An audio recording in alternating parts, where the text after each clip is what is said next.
过滤很好啊，过滤它用方式呢？沉淀，沉淀还在，沉淀还在，还有什么方式？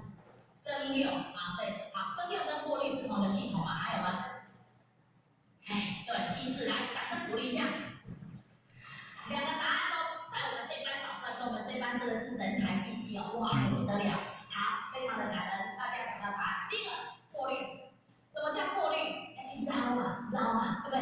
捞叫做什么？在半道中为别人付出行功积德，对，一直捞才行功积德嘛。第二个怎么干净？加水嘛，哇，给它加水，它叫什么？稀释嘛。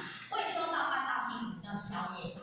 所以这两个过程都可以让你的生命进化，这进化过程是很重要的啊。修道如登山，6年来业障一事完，该消的消，该还的还，就是要面带笑容还啊。所以呢，我们在陪同的过程当中，一定有不顺利的，但是也有感动的，这是一定的。这个感动在哪里呢？你知道吗？后续这次在高中部的立德班，我们台中马场的小孩嘶吼啊，真的很不简单。